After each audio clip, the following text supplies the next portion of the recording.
하나님께서 주일 여러분들에게 주시는 말씀은 누가복음 9장 7절부터 9절까지 말씀입니다. 누가복음 9장 7절부터 9절까지 말씀입니다. 주님의 말씀을 받으시기를 바랍니다. 본붕왕 헤롯이 이 모든 일을 듣고 심히 당황하니 이는 어떤 사람은 요한이 죽은 자 가운데서 살아났다고도 하며 어떤 사람은 엘리야가 나타났다고도 하며 어떤 사람은 옛 선지자 한 사람이 다시 살아났다고도 함이라. 헤롯이 이르되 요한은 내가 목을 베었거늘 이제 이런 일이 들리니 이 사람이 누군가 하며 그를 보고자 하더라. 아멘. 기도하시겠습니다. 거룩하고 자비로우신 하나님, 이 시간 주의 말씀 앞에 섭니다. 우리 온 마음으로 하나님 만문 갈망하며 주의 말씀을 사모하게 하시고 성령께서 이 진리의 말씀을 우리의 마음 깊은 가운데 허락하여 주시옵소서. 참으로 주님을 아는 지식을 허락하여 주시고 주님 더욱더 사랑하게 하시며 이 세상에서 주님이 주신 믿음으로 이기며 승리하며 살아가게 하여 주시옵소서. 성령 하나님께서 설교자와 회중들의 심령을 주장하여 주시고 이끌어가 주시기를 간절히 원하오며 예수 그리스도의 이름으로 기도드리옵나이다. 아멘. 오늘 본문은 작은 단락이지만 우리에게 아주 중요한 것을 말해주고 있습니다. 헤롯은 예수님에 대한 소문을 듣고 이 사람이 누군가 하며 보고자 합니다. 헤롯이 한 이 질문은 가장 중요한 질문입니다. 이 질문보다 더 위대한 질문은 없습니다. 이러한 질문에 바르게 답하는 것이 중요하지요. 왜냐하면 여러분들의 삶과 죽음이 여기에 달려있기 때문입니다. 여러분들의 오늘과 내일, 여러분들의 미래를 결정할 수 있는 아주 중요한 질문이기 때문입니다. 뿐만 아니라 여러분들의 영원한 운명도 이 질문에 달려있기 때문입니다. 헤롯은 이런 일이 들리니 이 사람이 누군가 질문합니다. 이 질문에 여러분들은 답해 줄 수 있습니까? 이 질문에 대하여 답해 줄 수 없는 사람들은 불행한 사람들이에요. 왜냐하면 이 질문에 대한 답이 여러분들의 삶과 죽음을 바꾸어 놓고 여러분들의 영원한 운명을 결정하기 때문이지요. 헤롯은 마땅히 해야 할 질문을 했습니다. 이 사람이 누군가? 누가에게 있어 이 질문은 매우 중요해요. 그의 복음서를 따라 읽어가다 보면 누가가 이 질문을 얼마나 중요하게 생각하는지, 그리고 이 질문에 답하기 위하여 얼마나 노력하고 있는지 볼 수 있습니다. 누가복음 5장으로 돌아가 보십시오. 여러분 모두 귀신들이 예수님을 알고 있었다라고 하는 것을 기억할 것입니다. 귀신들은 지속적으로 예수님은 하나님이 보내신 거룩한 분이심을, 예수님은 하나님의 아들이심을 고백했습니다. 그러나 갈릴리 사람들은 예수님이 누군가에 대한 답에 이르지 못한 것 같습니다.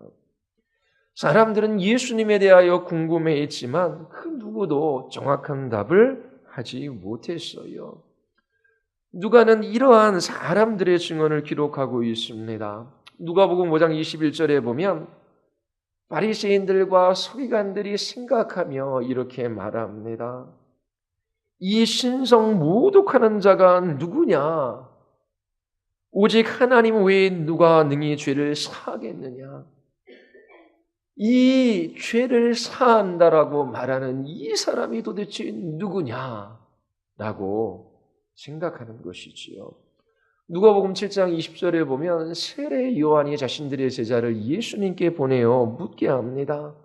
오실 그이가 당신이오리이까 우리가 다른 이를 기다리오리이까. 누가복음 7장 마지막 부분에서 예수님은 바리새인 시몬의 집에 초대되어 가시지요. 그 집에서 자신의 발에 향유를 부은 한 여인의 죄를 용서해 주십니다. 함께 앉아 있었던 자들이 속으로 이렇게 말해요. 이가 누구이기에 죄를 사하는가? 예수님과 제자들이 함께 배를 타고 갈릴리 호수를 지나가고 있습니다. 한밤중에 큰 풍랑이 일지요. 거센 파도와 사나운 바람 앞에 제자들은 두려워 떱니다. 그때 예수님께서 말씀으로 바람과 파도에 명하셔요. 그러자 잠잠게 됩니다. 그때 제자들이 그가 누구이기에 바람과 물을 명하여 잠잠하게 하는가 묻습니다. 누가복음 9장 18절에 보면 예수님께서 그 질문을 하셔요. 예수님이 기도하시기 위하여 제자들과 함께 따로 계실 때에 있었던 일입니다. 제자들에게 물으셔요. 무리가 나를 누구라 하느냐? 그리고 제자들에게 직접적으로 물으시죠. 너희는 나를 누구라 하느냐? 이것은 누가복음에서 계속되는 질문이에요. 이 사람이 누구인가? 뿐만 아니라 마태복음, 마가복음, 또한 요한복음에서도 계속되는 질문이에요. 누가복음 20장에 보면 예수님께서 어느 날 성전에서 백성들을 가르치셔요. 하나님 나라의 복음을 전하시지요. 대제사장들과 율법학자들이 장로들과 함께 예수님 앞에 옵니다. 그리고 말해요. 당신이 누구이길래 무슨 권한으로 이러한 일을 하십니까? 누가 이러한 권세를 당신에게 주었습니까? 우리에게 말해 보십시오. 누가복음 22장에 보면 대제사장들과 서기관들이 모여서 예수를 공회로 끌고 갑니다. 그리고 예수님께 물어요. 당신은 누구인가? 당신이 그리스도라면 우리에게 말하라. 예수님께서 말씀하셔요. 내가 그렇다라고 너에게 말하더라도 너희들은 믿지 않을 것이다. 또 산헤드린 공회원들이 예수님께 묻지요. 내가 하나님의 아들이냐? 대답하십니다. 너희들이 내가 그라고 말하고 있다. 복음서를 한번 읽어보십시오. 예수님의 말씀에 귀를 기울여 보십시오. 그리고 그분이 무슨 일을 행하셨는지 두 눈으로 그분이 행하신 일들을 보십시오. 그러면 분명한 결론에 이룰 수 있습니다. 예수님은 그리스도시요 하나님의 아들이십니다. 예수님은 하나님이시지요. 23장에 보면 누가복음 23장에 보면 빌라도도 동일한 질문을 해요. 내가 유대인의 왕이냐? 이처럼 이방인인 빌라도 예수님께 물어요. 서기관과 바리새인과 사두개인과 장로들도 물어요. 이 사람이 누구인가? 갈릴리 사람과 유다 사람들도 묻지요. 이분이 누구이신가? 복음서에서 계속되는 질문입니다. 예수님께서 이 질문에 답해 주셔요. 당신이 누구입니까? 그리스도입니까? 하나님의 아들이십니까? 내가 그다라고 말씀하십니다. 사복음서는 이 질문에 답하기 위하여 쓰여졌어요. 여러분, 예수님이 누구이신가? 라고 하는 이 질문은 여러분들의 인생에서 가장 중요하고 위대한 질문이에요. 이 질문에 대한 답을 얻기를 원한다면 복음서를 읽으십시오. 그러면 예수님이 누구인지 알게 될 것입니다. 요한복음 마지막에 보면 요한이 이 복음서를 기록한 목적이 무엇인지를 말하고 있어요.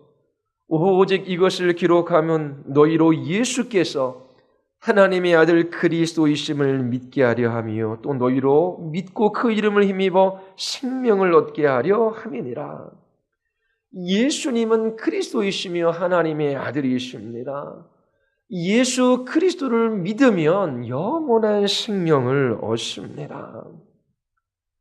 예수님이 누구이십니까? 토마가 이 질문에 대답해요.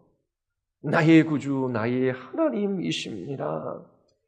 예수님이 십자가에 못 박혀 죽으시는 장면을 한 백부장이 목격합니다. 예수님이 죽으신 후에 그는 예수님은 참으로 하나님의 아들이심을 고백했습니다. 빌립의 질문에 예수님께서 이렇게 대답하셔요. 나를 본 것은 하나님 아버지를 본 것이다. 복음서에서 계속되는 질문은 예수님은 누구인가입니다. 이 질문과 이 질문에 대한 답이 복음서 전체를 이끌어가고 있습니다. 여러분들이 이 질문에 대한 명확하고 분명한 답을 얻을 수 있게 되기를 바랍니다. 누가복음 9장 1절에 보면 예수님께서 12제자를 갈릴리로 파송하셔요. 그들에게 메시지와 능력을 주셔서 보내시지요. 제자들은 갈릴리로 나아가서 하나님 나라의 복음을 선포해요. 주님이 그들에게 위임하신 능력으로 귀신을 내어쫓고 병자들을 고쳐주고 죽은 자를 살려줍니다. 예수님은 이제 갈릴리 사역을 마치시고 예루살렘으로 올라가고자 하셔요. 1년 반의 사역이 지나갔습니다. 십자가에 돌아가시기 전까지 1년 반이 남아 있어요. 이제 갈릴리에 머물 시간이 얼마 남아 있지 않습니다. 예수님은 다시 한번 갈릴리 지역에 있는 사람들이 하나님 나라 복음 듣기를 원하셔요. 그래서 제자들을 파송하신 것입니다. 예수님은 12명의 제자들을 갈릴리로 파송하셔서 자신이 하셨던 일과 동일한 일을 하게 하셔요. 하나님 나라의 복음을 전하게 하시고 병자들을 고쳐주게 하시지요. 누가복음 9장 6절에 보면 제자들이 나가 각 마을에 두루다니며 곳곳에 복음을 전하며 병을 고치더라 라고 기록하고 있습니다. 우리는 제자들이 어떻게 복음을 전했는지 자세히는 알지 못해요. 그러나 헤롯의 눈을 통하여 갈릴리 사람들이 이 복음에 어떻게 반응했는지는 짐작해 볼 수 있습니다. 갈릴리 사람들은 예수님이 하나님의 아들이시며 그리스도다라고 생각하지 않았어요. 세례 요한이거나 엘리야거나 예레미야거나 선지자 중에 한 분이라고 생각했어요. 예수님이 누구이신가에 대한 바른 답이 아니지요. 하나님 나라의 복음이 선포되었습니다. 이 하나님 나라의 복음이 옳다라고 하는 것을 입증해 주시기 위하여 주님께서 제자들에게 능력을 주셨어요. 제자들은 이 능력으로 놀라운 기적을 행했습니다. 이 모든 일이 일어났음에도 불구하고 사람들은 예수님을 하나님의 아들이라고 그리스도라고 고백하지 못했어요. 오히려 예수님이 행하신 기적은 인정하지만 예수님을 거부하고 예수님을 배척했습니다. 예수님이 전하시는 메시지 때문이지요. 죄와 사단으로 말미암아 그들의 마음이 굳어 있었기 때문입니다. 예수님이 그들과 함께 하셨어요. 그들 가운데 거하셨습니다. 그럼에도 불구하고 그들 옆에 계신 그 예수님이 누구이신지 그들은 제대로 알아보지 못했어요. 예수님이 행하시는 그 모든 일들을 자신의 두 눈으로 보았어요. 두 귀로 주님의 말씀을 들었습니다. 전해 들은 것도 아니에요. 책에서 읽은 것도 아닙니다. 하지만 예수님이 누구이신지에 대하여 그들은 알지 못했어요. 하나님 나라의 복음이 선포되어지고 기적적인 일들이 일어나자 그들은 놀랍게만 여겼습니다. 기이하게 생각했지요. 그리고 그 어느 때보다 갈릴리가 들썩이었습니다. 사람들이 여기저기에서 웅성거리기 시작했어요. 이전에는 예수님께서 홀로 사역하셨지만 이제 12명의 제자들이 갈릴리 전역으로 흩어져서 하나님 나라의 복음을 선포하고 주님이 주신 능력으로 기적을 행했기 때문입니다. 이러한 일들이 헤롯의 귀까지 들려지게 되었어요. 헤롯은 전에도 예수님에 대해 들은 것이 분명합니다. 누가복음 4장 14절에 보면 예수님께서 시험을 마치신 후 갈릴리로 돌아가셔요. 성령 충만한 가운데 갈릴리 사역을 행할 때에 예수님에 대한 소문이 갈릴리 전역으로 퍼져나갔습니다. 그때 갈릴리를 통치했던 분봉왕 헤롯이 예수님에 대하여 들은 것이 분명해요. 그런데 누가복음 9장에서 헤롯의 질문을 한번 보십시오. 흥미로운 것이 있습니다. 누가복음 9장은 예수님의 사역에 있어 놀라운 전환점이라고 여러분들에게 말씀을 드렸어요. 예수님 홀로 사역하시다가 이제 제자들에게 메시지와 능력을 위임해서 그들을 갈릴리로 보내신 것입니다. 자, 지금 누가 갈릴리들을 들썩이게 하고 있어요? 예수님이 보내신 제자들입니다. 그런데 헤롯의 질문을 한번 보십시오. 이런 일이 들리니 이 사람이 누군가라고 말합니다. 헤롯은 이 사람들이 누구인가라고 말하지 않아요. 갈릴리를 들썩이게 하는 사람들은 지금 예수님의 제자예요. 주목할 만한 대목입니다. 왜 헤롯은 이 사람들이 누구인가라고 묻지 않았을까요? 답은 이렇습니다. 제자들이 전한 하나님 나라의 메시지는 제자들의 것이 아니에요. 그리고 제자들이 그 크신 능력으로 놀라운 일을 행했는데 자신의 능력으로 행한 것이 아니지요. 그들이 전한 하나님 나라의 복음과 그 기적을 행한 능력은 예수님께로부터 위임받은 것입니다. 그래서 제자들에게 초점이 맞춰져 있는 것이 아니라 예수님께 초점이 맞춰져 있어요. 사람들은 제자들이 아니라 예수님께 관심이 있습니다. 그래서 이 사람이 누구인가라고 질문하는 거예요. 12제자들은 갈릴리 사람들입니다. 6명은 어부였어요. 모두 평범한 사람들이지요. 전문적인 교육을 받은 종교 지도자들은 하나도 없었습니다. 제자들이 갈릴리 전역으로 퍼져나가 하나님 나라의 복음을 전하고 능력을 행사하기 전 많은 사람들이 갈릴리 출신인 제자들을 알아보았을 거예요. 갈릴리 출신의 평범한 사람임을 많은 사람들이 알고 있었습니다. 제자들이 전하는 메시지가 그들의 것이 아니고 그들이 행하는 능력도 그들로부터 나온 것이 아니라고 하는 것을 사람들이 알았어요.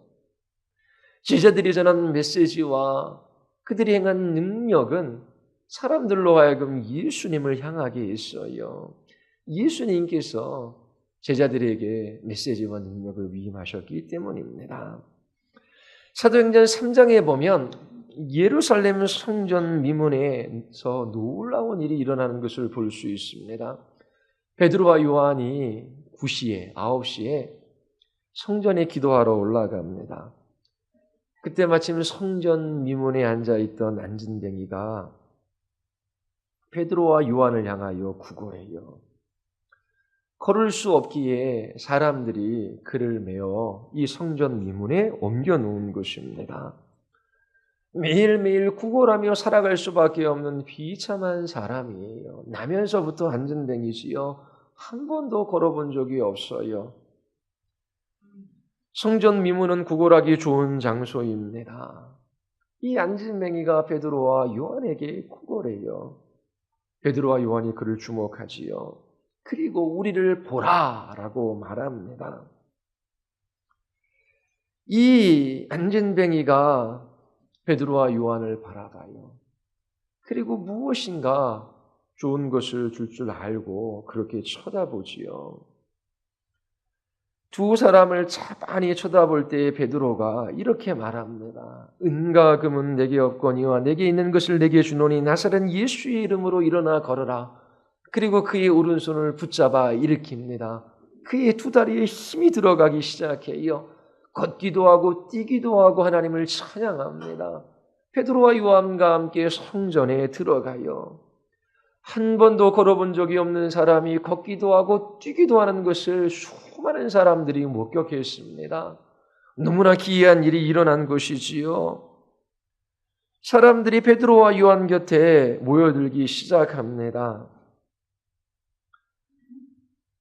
베드로가 자신들을 주목하는 사람들을 향하여 이렇게 말해요. 이스라엘 사람들이요, 어찌하여 이 일을 이상히 여깁니까? 어찌하여 여러분은 우리의 능력이나 우리의 경건으로 이 사람을 걷게 한 것처럼 우리를 바라봅니까? 예수님께서 제자들을 파송하실 때부터 제자들은 이런 생각을 가지고 있었어요. 안전뱅이를 일으킨 이 능력은 자기 자신들에게 속한 것이 아니라 예수 그리스도로부터 온 것임을 알고 있는 것이지요. 베드로와 요한은 사람들에게 이것을 말하고 있습니다. 전에 귀신 들린 사람을 제자들 앞에 데려온 적이 있어요. 제자들은 여러 번 귀신을 쫓아내지 못했습니다. 믿음이 없었기 때문이지요.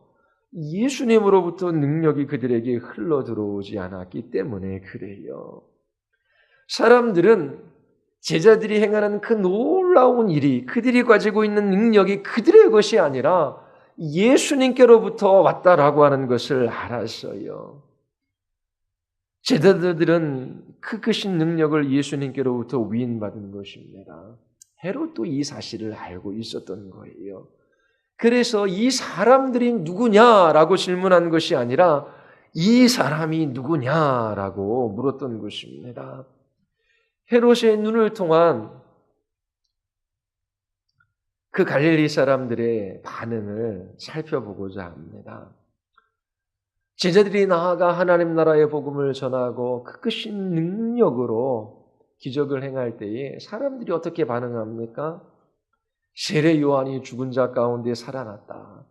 죽음을 보지 않고 병거를 타고 하늘로 올라갔던 엘리야가 다시 왔다. 아니면 예레미야 같은 선지자 한 사람이 다시 살아난 것이다. 그렇게 말해요. 예수님에 대한 올바른 대답이 아닙니다. 예수님께서 수없이 많은 기적을 행하셨지만 여전히 사람들은 예수님이 누구이신지를 몰랐어요. 예수님이 누군가라고 하는 이 질문에 그릇된 답만 한 것입니다. 그러나 그들이 답한 것에는 옳은 것도 있어요. 인간적인 방식으로 그렇게 예수님을 이해하려고 설명하려고 하지는 않았습니다. 그들은 이 메시지를 전하고 놀라운 기적을 행하시는 이 분이 다른 세상으로부터 온 분이라고 하는 것을 인정했어요. 우리가 살고 있는 이 시간과 이 공간으로부터 온 분이 아니다. 이처럼 말하고 이처럼 행동하는 이 분은 하늘로부터 온 분이다라고 하는 결론을 내렸습니다. 단지 인간적인 방식으로 예수님을 이해하려고 하지는 않았어요. 예수님이 행하신 모든 기적을 부인하며 아니 어떻게 사람이 바람과 파도에 명령할 수 있는가? 어떻게 한마디의 말로 귀신을 내어줄 수 있는가?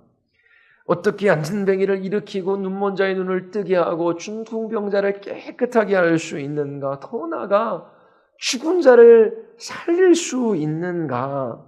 어떻게 보리떡 5개와 물고기 2마리로 5,000명을 먹일 수 있는가? 우리의 지성으로 이해할 수 없다. 우리의 이성으로 납득이 안 된다. 한 어린아이가 자발적으로 자기가 가지고 온 음식을 내놓았는데 그것에 감동을 받아 수많은 사람들이 자기네 싸온 음식을 내놓자 사람들이 먹고 남을 정도로 풍족했다. 이것이 인간적인 방식으로 예수님이 행하신 일을 설명하는 거예요. 그런데 갈릴리 사람들, 헤롯을 비롯하여 유대 사람들은 그런 방식으로 예수님을 설명하지는 않았습니다. 분명히 예수님에 대한 정당한 결론에 이르지는 못했지만 예수님이 이 세상에 속한 분이 아니라 이 세상을 넘어선 분이라고 하는 것은 알았어요. 자연적인 분이 아니라 초월적인 분이라고 하는 것도 알았습니다. 단지 그들의 제한된 이성으로 그들의 경험으로 예수님을 설명하고자 하지는 않았어요.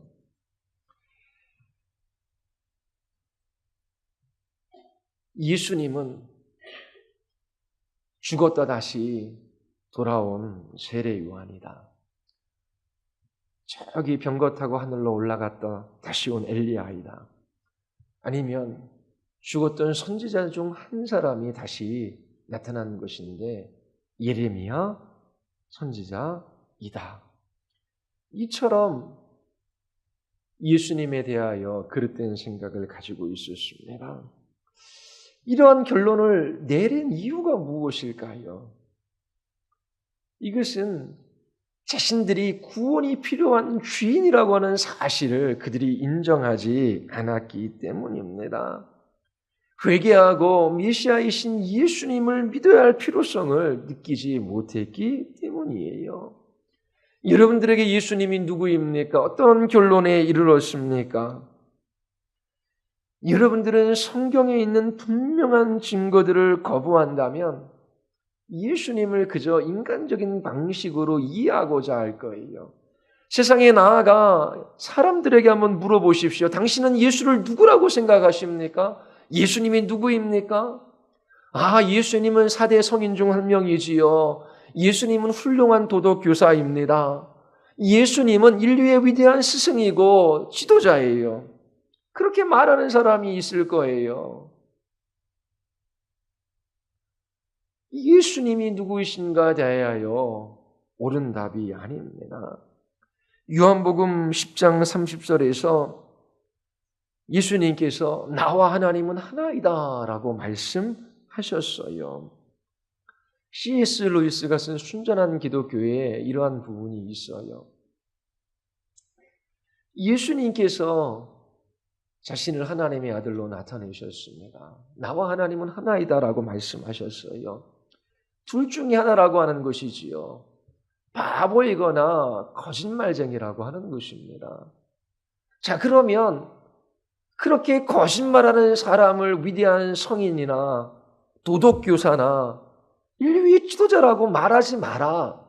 욕하고 모욕하고 그리고 경멸하고 그를 죽일 수 있다라고 하는 것입니다. 아니면 그의 발 앞에 엎드려 절하며 그분을 자신의 주인이자 하나님이라고 부를 수 있다라고 하는 것입니다. 단지 예수님을 뛰어난 인류의 스승, 현명한 인간의 선생, 그따위 헛소리하는 것은 오만한 일이다라고 말해요. 예수께서 그러한 오만함을 우리에게 주시지도 또한 주의하지도 않으셨다라고 말합니다. 여러분은 예수님을 누구라 생각하십니까? 헤롯은 해야 할 질문을 던졌어요. 예수님이 행하신 놀라운 일들을 부인하지는 않았습니다. 분명히 예수님께서 하나님 나라의 복음을 전하고 기적을 행하셨다라고 하는 것을 알았어요. 헤롯은 이 같은 일을 한 사람이 누구인가? 이 같은 설교를 선포하는 사람이 누구인가? 기적을 행하고 죄 용서와 하나님의 나라를 선포하는 이 사람이 누구인가? 수많은 사람들이 예수님을 왕으로 삼고자 합니다.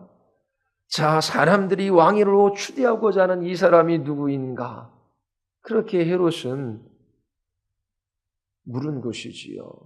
분명히 이것은 최고의 질문입니다. 그렇다고 해서 헤롯이 올바른 답을 가진 것은 아니에요. 예수님의 제자들이 갈릴리 전역으로 흩어져서 예수님이 하셨던 일들을 하자 사람들이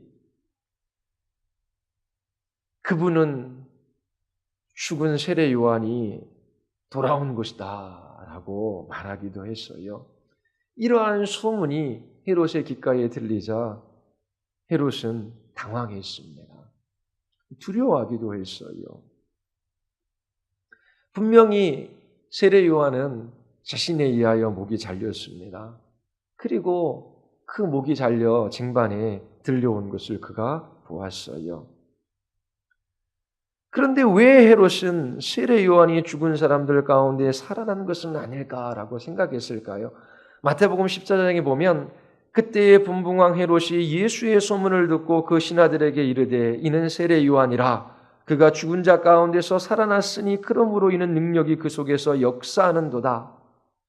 마태복음 14장에 보면 헤롯이 이렇게 기적을 행하고 이렇게 하나님 나라의 복음을 선포하는 이 회개의 복음을 선포하는 이 사람이 세례 요한이라고 하는데 헤롯도 그렇게 동의한 것입니다. 그런데 요한복음 10장 41절에 보면 요한은 아무 표적, 아무 기적도 행한 적이 없다라고 말합니다. 요한은 기적을 행한 적이 없어요. 그러면 합리적으로 생각해 보면 지금 하나님 나라의 복음, 회개의 복음을 선포하고 기적을 행하는 이 사람이 있는데 이 사람은 세례 요한이 아닐 것이다 라고 하는 결론을 얻어낼 수 있어요. 세례 요한은 기적을 행한 적이 한 번도 없기 때문입니다. 그런데 이 헤롯은 사람들이 퍼뜨리는 루머에 붙들렸어요. 신하들에게 이 세례 요한이 죽은 자 가운데 살아났다. 그렇게 말하고 있습니다. 어떻게 이렇게까지 생각할 수 있었을까요? 세례 요한은 하나님의 선지자였어요. 헤롯은 요한을 두려워했었습니다. 그런데 하나님의 선지자를 그가 죽인 것이지요. 양심의 가책이 일어난 것입니다. 그래서 지금 기적을 행하고 회개의 복음을 전하는 저분이 다시 살아난 세례 요한은 아닌가라고 생각한 것입니다. 또 어떤 사람들은 엘리야라고 말했어요. 왜냐하면 미가서 3장 1절과 4장 5절의 말씀 때문에 그래요. 메시아가 오시기 전 엘리야 같은 선지자가 나타날 것이라고 하는 약속의 말씀 때문입니다. 메시아가 오기 전 활동하는 선지자가 있을 것이라고 성경이, 구약 성경이 말하고 있기 때문에 그래요. 누가복음 1장에 보면 한 천사가 세례 요한이 아버지에게 찾아와요. 그리고 태어날 아이에 관해 말하지요. 이 아이가 엘리야의 심령과 능력으로 주 앞에 먼저 올 것이라고 말해요. 세례 요한은 엘리야와 같은 선지자입니다. 메시아가 오실 길을 예비하기 위하여 먼저 보냄받은 사람이에요. 그런데 사람들은 예수님이 혹 메시아가 오시기 전 먼저 보냄받은 그러한 선지자는 아닌가 그렇게 생각한 것입니다. 혹 예레미야는 아닌가 아니면 선지자 중 한 사람은 아닌가 그렇게 생각한 것이지요. 헤롯은 예수님을 만나보고 싶어 했어요. 그러나 갈릴리에서 예수님을 만날 수 없었습니다. 예수님은 헤롯을 찾아가지 않았어요. 왜냐하면 헤롯이 예수님을 죽이려 했기 때문입니다. 누가복음 13장 31절에 보면 그때에 어떤 바리새인들이 나와서 이르되 나가서 여기를 떠나소서 헤롯이 당신을 죽이고자 하나이다. 자, 다시 누가복음 9장으로 한번 돌아가 보십시오. 헤롯이 이르되 요한은 내가 목을 베었거늘 이제 이런 일이 들리니 이 사람이 누군가 하며 그를 보고자 하더라. 자, 지금 갈릴리에 놀라운 일들이 일어나고 있습니다. 동네마다 들썩여요. 사람들이 웅성거리기 시작했어요. 하나님 나라의 복음이 선포되어지고 기적적인 일들이 일어나고 있기 때문이지요. 자, 이런 일이 들리는데 도대체 이 사람이 누군가? 헤롯이 질문해요. 예수님을 알고 싶고 예수님을 믿고자 한 것은 아니지요. 이렇게 이 사람이 누군가라고 질문하며 예수님을 보고 싶어 하는데 그 목적은 예수님을 죽이기 위함입니다. 세례 요한이 다시 살아난 것이라면 그 요한을 다시 죽이고자 했어요. 세례 요한이 아니더라도 자신을 위협하는 그분을 죽이고자 했던 것이지요. 헤롯이 예수님을 보고자 했던 이유가 여기에 있습니다. 예수님이 십자가에 달리기 전 예루살렘에서 헤롯은 예수님을 만나요.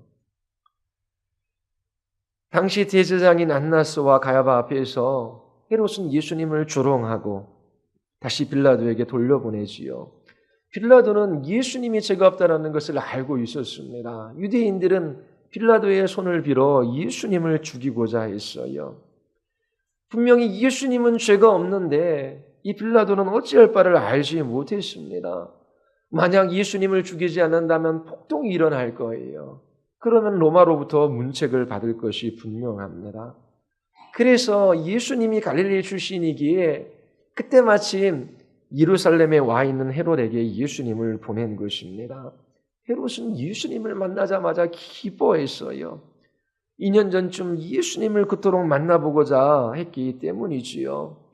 그러면서 예수님이 행하시는 기적을 보기를 원했다라고 성경은 기록하고 있습니다. 갈릴리에 있는 수많은 사람들이 저분처럼 행하고 저분처럼 말하는 것을 들어본 적이 없다라고 그렇게 이야기했기 때문이에요. 이제 헤롯에게 기회가 온 것입니다. 그래서 여러 말로 예수님께 물어요. 그러나 예수님은 헤롯의 질문에 아무 대답도 하지 않으셨어요. 왜요? 값비싼 진주를 돼지에게 던져줄 수 없었기 때문입니다. 거룩한 것을 개에게 줄 수 없었기 때문에 그래요. 헤롯의 관심이 이러한 일을 행하는 이가 누구인지에 관하여 궁금해하고 그분을 알고 싶어하고 그분을 믿고 싶어해서가 아니에요. 헤롯의 관심은 어떻게 죄를 용서받을 수 있을까? 어떻게 구원받을 수 있을까? 어떻게 하나님 나라에 들어갈 수 있을까? 이런 것이 아니었기 때문에 그래요. 헤롯은 자기의 호위병들과 함께 예수를 모욕하고 조롱합니다. 그런 다음에 예수님께 화려한 옷을 입혀서 빌라도에게 보내요. 이러한 장면들을 미루어 보건대 헤롯의 마음의 중심에는 진짜 예수님에 대하여 알고자 했던 것이 아니에요. 예수님을 미워하고 대적하는 마음이 있었음을 볼 수 있습니다. 헤롯과 빌라도가 전에는 원수였으나 이날에 서로 친구가 됩니다. 왜요? 둘 다 예수님을 미워하고 있었기 때문에 그래요. 예수님은 이러한 헤롯을 보시고 헤롯이 여러 말로 질문하지만 어떠한 말씀도 안 하셔요. 값비싼 진주를 돼지에게 던질 수 없기 때문에 그래요. 여러분 정말 내가 누구인지 그리고 어떻게 구원받을 수 있는지 어떻게 하나님 나라에 들어갈 수 있는지 그것이 여러분들의 관심사입니까? 그리고 정말 인간 스스로 자기를 구원할 수 없음을 알고 복음서를 읽고 그 복음서에 기록된 예수 그리스도의 말과 그분이 행하신 모든 일들에 관하여 관심이 있습니까? 그렇지 않으면 여러분들은 예수님에 대한 바른 답을 얻을 수 없어요. 이 갈릴리 지역에 살고 있었던 사람들이 스스로 죄인이라고 하는 것을 알지 못했어요. 우리는 택한 백성이요 하나님의 자녀들이다. 어떻게 우리가 저 이방인들과 같이 죄인일 수 있느냐? 기적은 인정했지만 예수님이 전하는 메시지를 싫어했어요. 스스로에게 자신들에게 회개가 필요 없다라고 생각했지요. 그래서 그 결론은 결국 예수님에 대한 그릇한 답밖에 얻을 수 없었던 것입니다. 신약 성경을 읽는 사람, 복음을 듣는 사람은 누구든지 이 질문을 던질 수밖에 없어요. 예수님이 누구이신가? 라고 하는 것입니다. 그리고 이 질문에 답을 해야 합니다.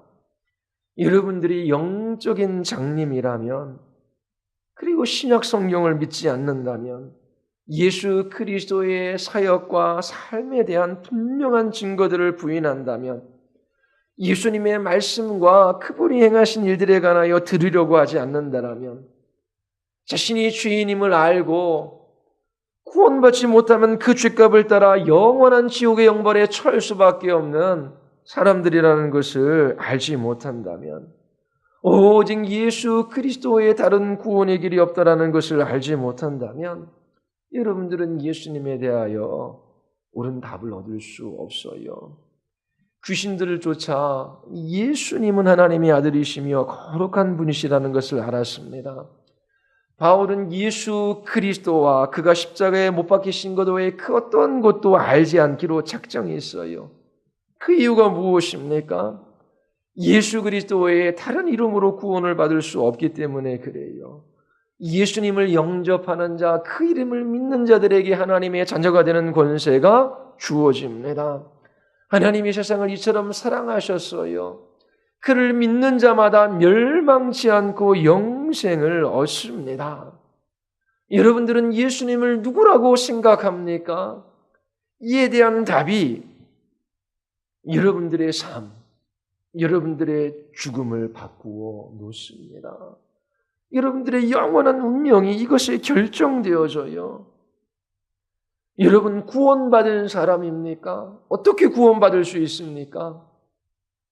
예수 그리스도를 믿으면 구원받습니다. 맞아요. 그러면 여러분들이 예수 그리스도를 믿는다라고 하는 증거가 무엇입니까? 예수님을 안다라고 하는 증거가 무엇입니까? 그것은 예수님을 여러분들의 인생에 있어 가장 소중한 보물로 받아들이고 그분을 누리며 살아가는 것입니다. 그분을 즐거워하며 기뻐하는 거예요. 예수 그리스도가 나의 인생에 있어서 가장 소중한 분이시고 이 온 우주 만물에서 가장 값진 보아이시다 라고 하는 것을 고백하며 그분 기뻐하며 그분 즐거워하며 그분 찬양하며 살아가는 것입니다. 학생들이 공부를 잘하고 원하는 대학에 들어가고 좋은 직장에 취직해요. 원하는 사람과 결혼하고 좋은 집, 좋은 차, 그리고 이쁜 옷을 입어요. 그리고 원하는 곳에 여행을 다니며 누리며 살아가요. 그런 기쁨과 즐거움이 무엇인지는 알아요. 그런데 그것과 비교할 수 없는 가장 값진 보화이신 예수 그리스도가 누구인지를 알지 못하기에, 참으로 예수 그리스도를 믿어본 적이 없기에 예수님이 나의 최고의 기쁨이며 이 세상 최고의 보화이신 예수 그리스도를 누리며 살아가는 그 감격, 그 예배자의 삶이 무엇인지를 그들은 경험해 본 적이 없는 것입니다. 정말 예수님이 누구인지를 압니까? 그러면 그 마음으로부터 솟아나는 그 소망의 샘물이 있어요. 예수님만 생각해도 마음이 좋아요. 예수님이 나의 소망입니다. 예수님이 나의 능력이며 나의 힘이시고 나의 생명이에요. 인간은 아무리 발버둥 쳐도 자기 자신을 구원할 수 있는 존재가 아니에요. 모든 사람은 죽어 있습니다. 죽음의 지배 아래 있다라고 말했어요. 8, 90년 이후에 다 무덤에서 발견되어질 거예요. 죽음이 여러분들을 지배하고 있기 때문에 그래요. 죽음의 권세 아래 고통하고 신음하며 살아갈 수밖에 없습니다. 그리고 제한된 시간 가운데 죽을 수밖에 없어요. 육체는 질병에 걸리고 늙어가며 그 죽는 날이 곧 우리에게 찾아와요. 자, 스스로 여러분들을 구원할 수 있습니까? 하나님께서 우리를 구원하시지 않으면 아무런 소망이 없는 거예요. 그런데 희망을 찾았어요. 나는 결핍된 존재이고 죄인이고 무능하고 연약한데 어떻게 구원을 받을 수 있을까? 어떻게 하나님 나라에 들어갈 수 있을까? 아, 예수가 길이요 진리요 생명이다. 나의 죄를 회개하고 예수 그리스도를 믿으면, 그분이 그리스도시요 하나님의 아들이심을 믿으면 하나님의 자녀가 되는구나.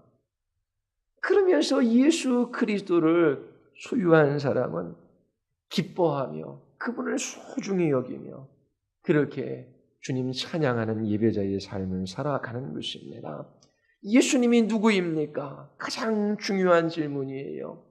여러분들의 인생에 있어서 이 질문에 대한 답을 찾지 못한다면 여러분들은 이 세상에 아무리 좋은 것들을 소유한다라고 할지라도 가장 비참한 사람입니다.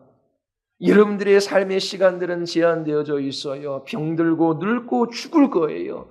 그리고 영원한 운명이 결정되어집니다. 죽을래야 죽을 수 없는 지옥의 형벌에서 고통당할 수밖에 없는 거예요. 예수님이 누구이신가라고 하는 이 질문이 여러분들의 모든 것을 결정합니다. 인생에 있어서 최고의 비극은 이 질문에 답하지 못하는 거예요. 여러분에게 예수님은 누구입니까? 예수님에 대한 답을 여러분들이 얻을 수 있게 되기를 바라요.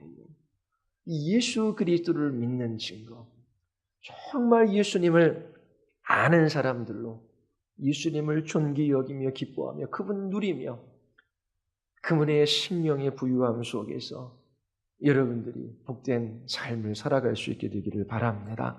기도하시겠습니다. 우리 이 시간 기도할 때에 눈멀어 있습니다. 자신이 누구인지도 모릅니다. 구원에 관심이 없습니다. 죽음이 지배하고 있고 고통과 악을 경험하며 제한된 시간 속에서 병들어가고 그리고 무덤에 갇히게 될 인생에 불과한데 하나님 이 세상이 전부인 것처럼 그렇게 하루살이처럼 이 세상에서 살아가고 있습니다. 하나님 눈을 열어 주시옵소서. 하나님의 복음을 듣게 하여 주시옵소서. 예수님이 하나님의 아들이심을 하나님이심을 보게 하여 주시옵소서. 그 하나님이신 예수님께서 우리와 같은 죄인들을 위하여 십자가에서 죽으신 것을 보게 하여 주시옵소서.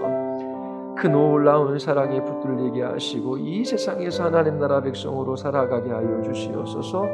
하늘의 은혜, 하늘의 평안과 기쁨으로 저희들을 붙들어 주셔서 한 주간도 이 세상을 이기게 하여 주시옵소서. 우리 같이 한번 기도하시겠습니다.